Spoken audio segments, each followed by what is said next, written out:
জানতেন জানা যায় অনেক সম্পর্ক ছিল, সালমার সাথে ডনের সম্পর্ক ছিল একটা নৈপক্ষিক সম্পর্ক, দৈহিক রিলেশন।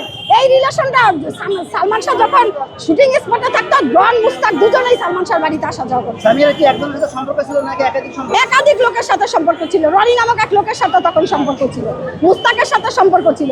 কেন ওনাকে মুস্তাককে বিয়ে করতে হবে? সালমান শাহ মারা যাওয়ার পরে উনি কি আর লোক খুঁজে পায় নাই? আজিজ মোহাম্মদ ভাইয়ের সাথে কি সম্পর্ক ছিল? আজিজ মোহাম্মদ বাহরাইনেই তো সালমান শাহকে হত্যাকাণ্ডের জন্য ইন্ধন জুগিয়ে দিয়েছে। এত সাহস তো কারো হবে না, নিজের বেডরুমে অন্য লোক, কোথাকার লোক আসতে পারে? আজিজ মাহমুদ ভাইয়ের তখন এত ক্ষমতা ছিল, তার টাকায় ফিল্ম ইন্ডাস্ট্রি চলতো, তার টাকায় পরিচালকরা তার কাছ থেকে টাকা দিয়ে সিনেমা বানাইতো। এজন্য কেউ কোনোদিন ভয়ে প্রশ্ন তুলতে আসে না। সালমান শাহ কি আজিজ মোহাম্মদ ভাইকে যে চর মেরেছিল, এটা কি কতটুকু সত্য? একদম সত্য। হোটেল শেরাটনে এক জন্মদিন প্রোগ্রামে সালমান শাহ সামিরাকে নিয়ে গিয়েছে, সালমান শাহ গাড়ি পার্কিং করতে গিয়েছে, সেটা অন্য এক লোকের জন্মদিন। সালমান শাহ সামিরার জন্মদিন খেতে গিয়েছিল, সালমান শাহ গাড়ি পার্কিং করতে গিয়েছিল, এসে দেখে আমাদের ভাইয়া যে আজিজ মোহাম্মদ ভাই তাকে কিস করছে লোক সমর্থনে। তখন সে সহ্য করতে না পেরে আজিজ মোহাম্মদের গালে একটা চড় মারে। কারণ আমাদের ভাই যেমন জিদ্দি ছিল, এমন উগ্র মেজাজি ছিল, এমন চঞ্চল ছিল। আজিজ মোহাম্মদ ভাই যে ওই সময় ব্লাড বহুল জীবনযাপন করতো, এটা কতটুকু সত্য? কিসে?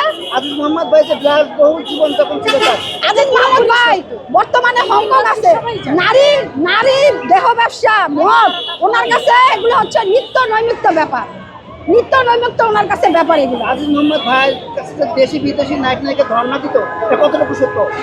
আসলে আমাদের বর্তমানে বসুন্ধরা আছে সিটির যে বিয়ে, ওনাকে যেমন কোন আইনের আওতায় আনা হয় না, আনবির আর আজিজ মোহাম্মদ ভাইও তখন এইরকম একটা পাওয়ারফুল পজিশনে ছিল, যত নারী কেলেঙ্কারির সাথে আজিজ মোহাম্মদ ভাই জড়িত ছিল। আজিজ মোহাম্মদ ভাই কয়টা সিনেমা প্রডিউস করছিল? আজিজ মোহাম্মদ ভাই তখনকার মানে ফিল্ম ইন্ডাস্ট্রির চেয়ারম্যান ছিল আজিজ মোহাম্মদ ভাই, দীর্ঘকাল ছিল। পরে তো এখন আগ্রাসন, ভারতের আগ্রাসন, ওখান থেকে এখন বাহরাইন আছে, বাহরাইন একটা হোটেল রিসোর্টের ব্যবসা করে। সালমান শাহকে নিয়ে যে